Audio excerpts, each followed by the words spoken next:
I put vegetables in all my food so that my roommate's starving kid won't eat what I set aside just for myself. And when his mom found out, she was furious. I'm 26 and live in a rented house with a single mother, 30, and her 6-year-old son. I used to live with someone else, but they moved out and the mother moved in. I don't mind living with her and her kid. It's fine, and we each do our own thing. I spend a lot of time at my boyfriend's place or working. Our work schedules overlap, so we don't really interact much, but when we do, it's fine. No issue there. I want to start by saying that I know she's clearly struggling financially, but I don't think that's an excuse. I don't make a lot of money either. However, I noticed that my food would go missing or that portions were being taken. I assumed it was her kid, so I calmly asked her to stop him from eating my food. She just said she would.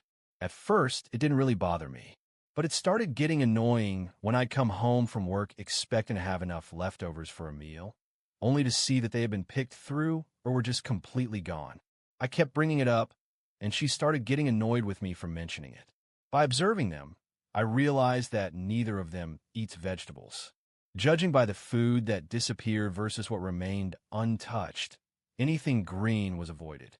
Orange chicken would be gone, but chicken with broccoli would stay untouched. So, I started putting vegetables in everything. I find vegetables delicious, and anything green or not a potato wouldn't get eaten. So if I mix some bell peppers into my food, it would be safe. I already make big portions of vegetables pretty often, so I just started putting them in everything I eat. If I had leftover meat, mashed potatoes, I'd pour green beans into them and mix it up. If I had leftover cheesy bacon fries, I'd throw broccoli on top and mix it in. Usually my homemade meals already had vegetables, but I made sure absolutely everything did. I made a big pot of mac and cheese, the kids' favorite food, and added roasted Brussels sprouts. To me, that's delicious. Plus, I'm eating more vegetables, so it's a win-win. She had already seemed annoyed, but one day we were all home when I made the mac and cheese. She was in the living room and saw me take out the Brussels sprouts. She asked, "What are you going to do with that?"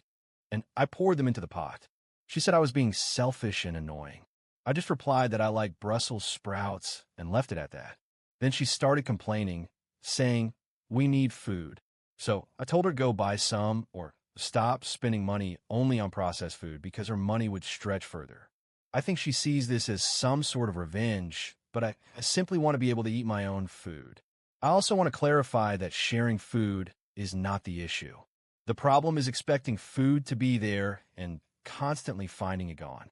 I'd work all day, come home expecting to have enough leftovers for a meal, only to see that it had completely disappeared.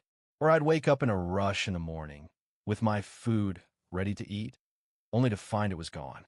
So I'd have to skip breakfast. If she would at least send a message asking, "Hey, is it okay if we eat this?" I'd know and could make other plans. I could stop for food or prepare to cook when I got home. Also, I think eating the last portion of someone else's food without permission is crazy and rude. If someone makes a big pot of food and you ask for a serving, fine. But if someone made something and there's only one serving left and you eat it without asking, that's just downright evil. I hadn't even finished eating when she started again.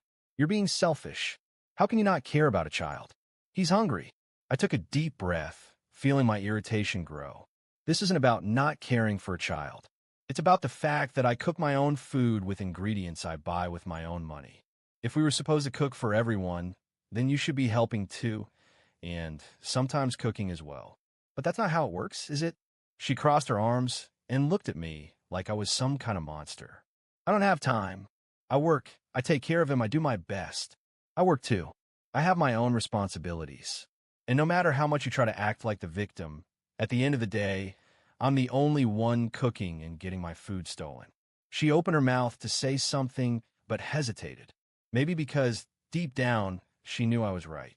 "It's not fair that he goes hungry." I let out a bitter laugh. "Hungry? He's not going hungry. You buy food, just not real food. I see the bags of chips, the sodas, the frozen pizzas. The problem isn't that he doesn't have anything to eat. It's that he prefers my food. Because your food is good. And why am I supposed to be the one feeding him?" She had no answer. We just stood there, staring at each other in tense silence. My blood was boiling. She wanted me to be her kid's unofficial caretaker, to become the house cook without even asking if I was okay with it. If you're struggling financially, I continued, I get it. But that doesn't justify taking my food without asking. I already told you I talked to him. You said that, but it hasn't changed anything. Because it keeps happening. She huffed, stood up abruptly, and stormed out of the kitchen. A second later, her bedroom door slammed shut, echoing through the house. I sighed, a bitter taste in my mouth. This wasn't going to end well. I got home after a long day at work, already looking forward to the dinner I had left in the fridge. I had prepared something simple but tasty, enough to last at least another meal. But when I opened the fridge, my stomach dropped. My food was gone. I looked around, hoping I had just misplaced it. Then, when I turned toward the trash can, my heart started pounding. There it was, tossed in with the garbage, the container still smeared with the remains of what should have been my dinner. My blood boiled. What the hell happened to my food? I asked, my voice already sharp with anger. My roommate appeared in the doorway, looking like she had been expecting this moment. There are maggots in it, she said, as if it was the most obvious thing in the world. I went to get some water and saw one on the edge of the container. A fly must have laid eggs through the hole in the lid. It didn't seem safe, so I threw it away.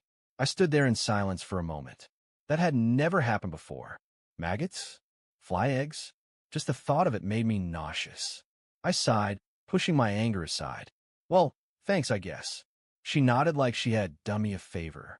I was still uneasy about it, but I didn't want to be irrational. If there really were maggots, then she did the right thing. But the next day, everything changed. That evening, I took my time preparing a special meal. I splurged on better ingredients, made something more elaborate, something actually worth looking forward to. High-quality meat, fresh seasonings, a touch of wine in the recipe, and, of course, vegetables.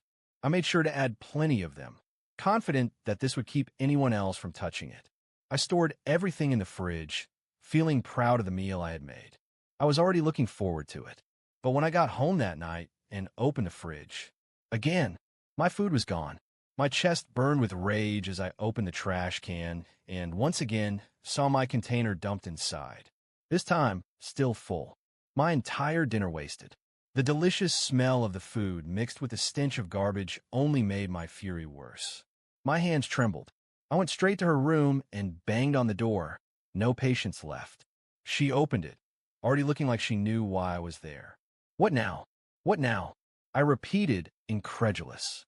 You threw away my food again. She shrugged, completely unfazed. I saw another maggot. Must have been the same thing as yesterday. I froze for a moment, trying to process what I had just heard. Again, on the exact night, I decided to cook a more expensive meal? Well, I was just trying to help. If you want to eat food full of bugs, that's your problem. That was it. You're lying. Her expression hardened. What? You're lying? My blood was boiling. You threw it away because you didn't want me to eat it. Because it had vegetables. Because I made something better for myself, and you just couldn't stand it. She scoffed, but for a split second, I saw hesitation in her eyes. Oh, come on. You're being paranoid. Then show me. She frowned. What? Show me the maggot. You always throw it away immediately, never show me anything. Prove to me that it was rotten. She hesitated. That silence was all the proof I needed. My stomach twisted with rage. I couldn't believe it. It wasn't enough that she let her kid eat my food without asking. Now she was outright throwing it away just so I couldn't have it.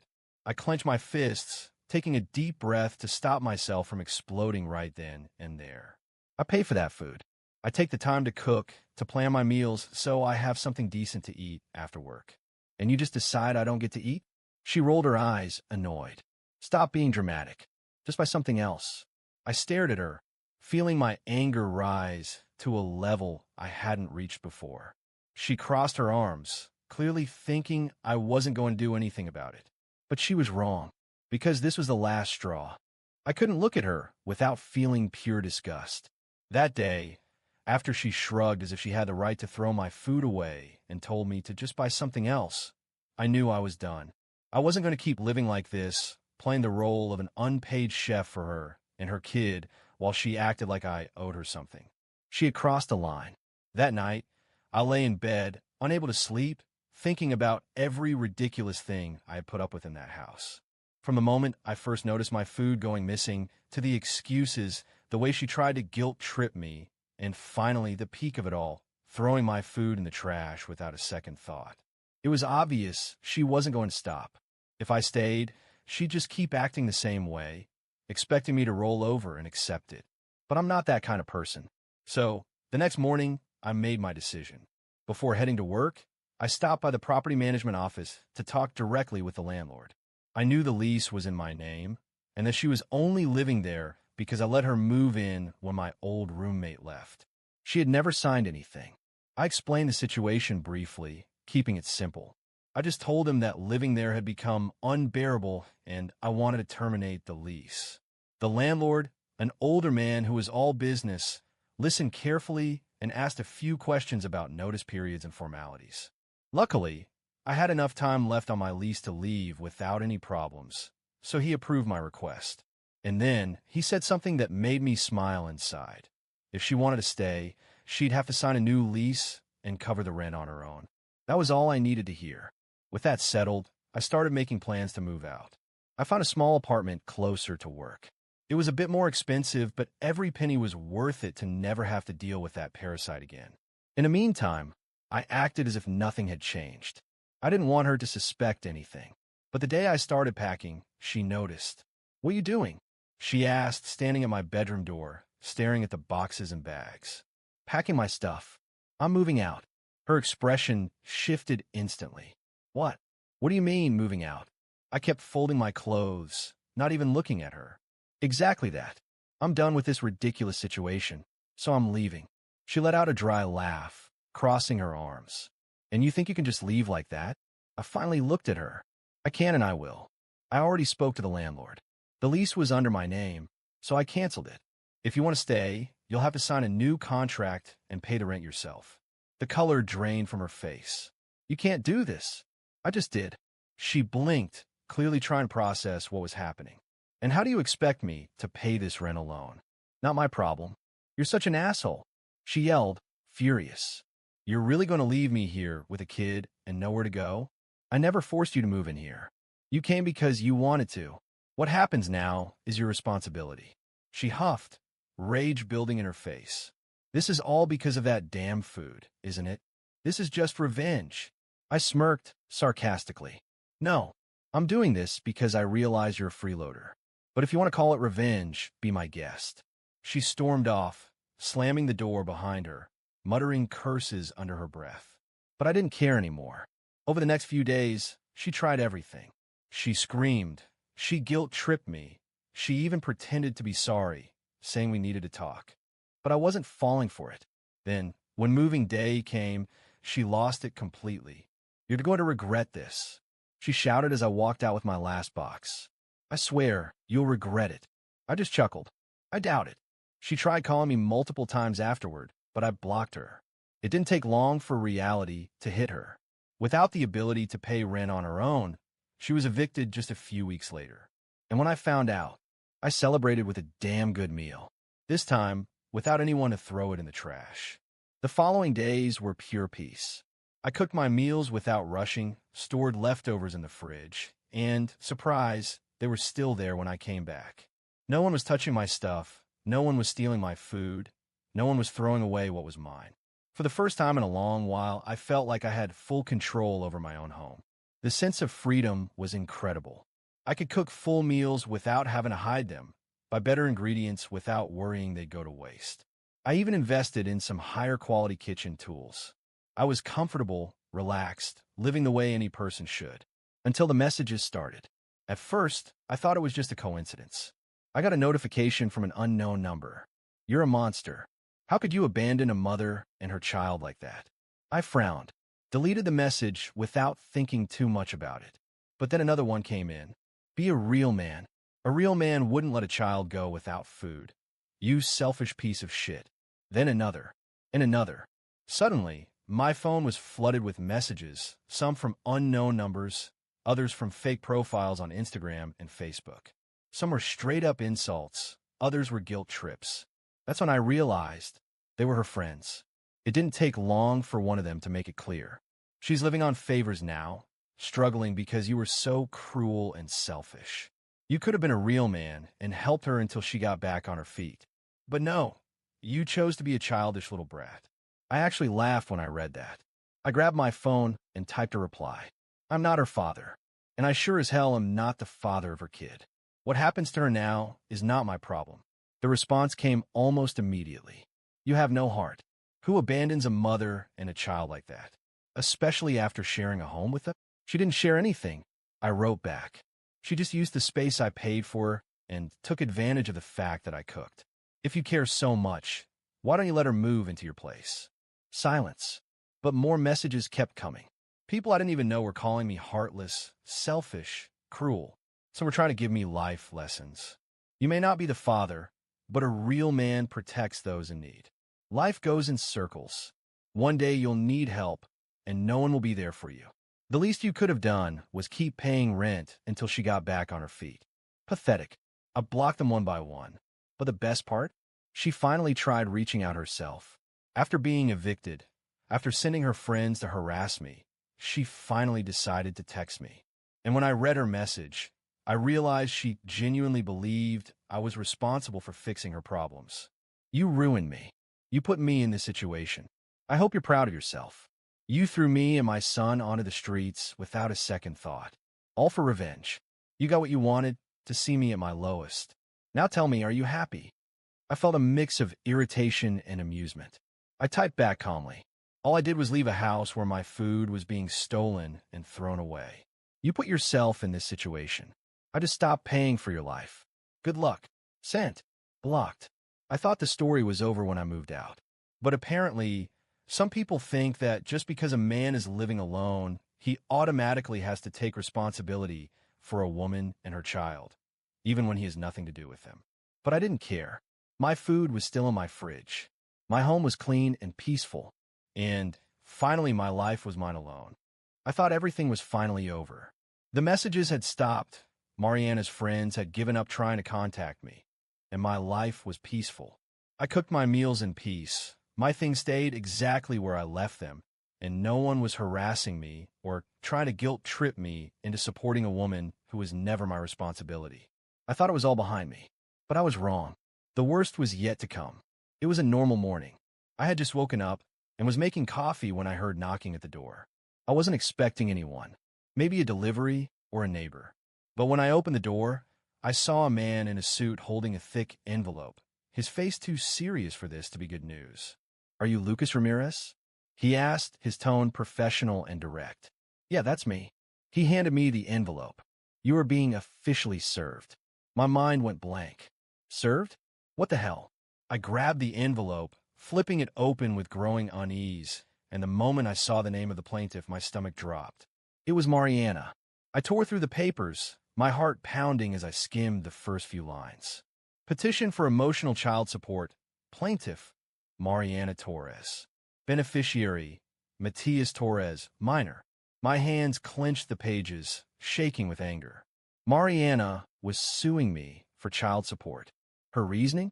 She claimed that Matias, her son, had formed a strong emotional bond with me and was now suffering emotional distress due to my absence.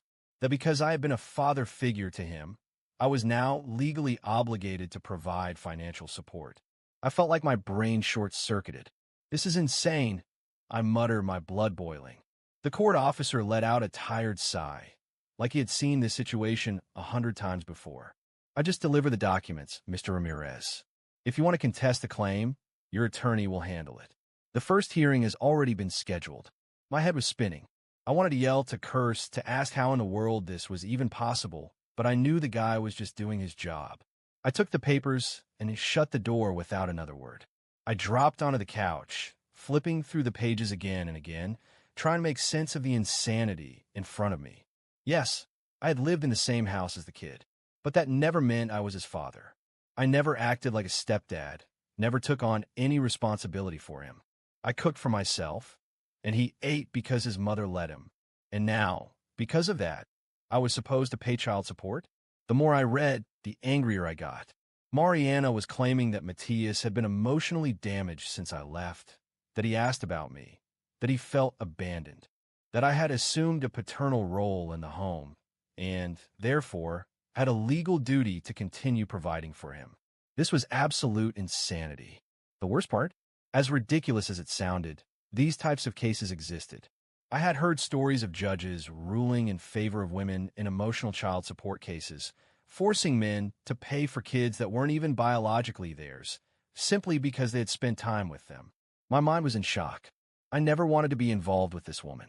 I had never done anything other than let her move into the home that I was paying for. And now, because I had opened my doors to the wrong person, I was being dragged into a legal battle over something that should never have been my problem. A lump formed in my throat.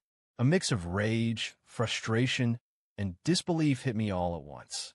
All of this was happening because I had once tried to be a good person, and now I understood with absolute clarity that this was the biggest mistake of my life.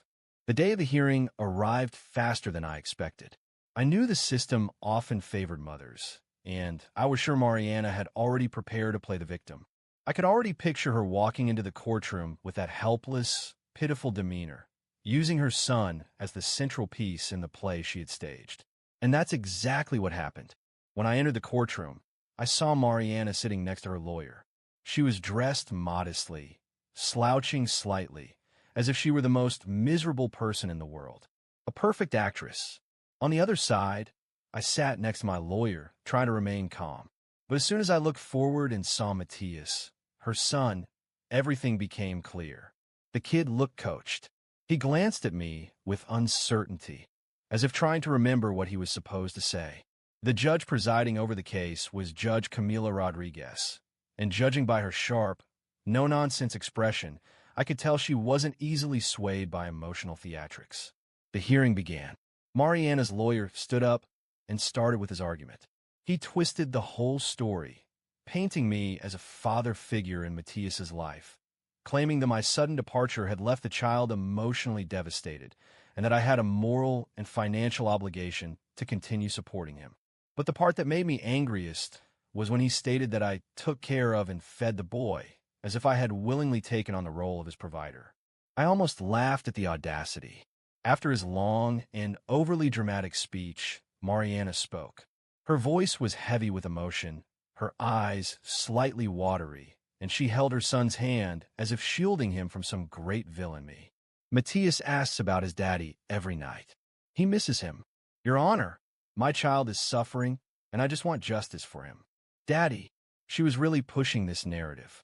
I was about to speak when Matthias, in the pure innocence of a child, turned to her and asked, Mommy, who was I supposed to call Daddy? The silence in the room was deafening. Even Mariana's lawyer widened his eyes in shock.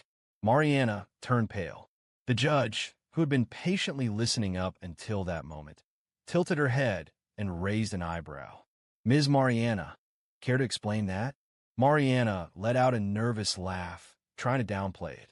Oh, kids, they get confused. He's always seen Mr. Lucas as a father figure, so it's normal for him to have doubts. But the damage was already done. The judge turned to the child, her tone much softer. Sweetheart, can I ask you something? Matthias looked at his mother, who shot him a warning glare. But like any child, he simply blurted out the truth. Did you take food from Uncle Lucas, my dear?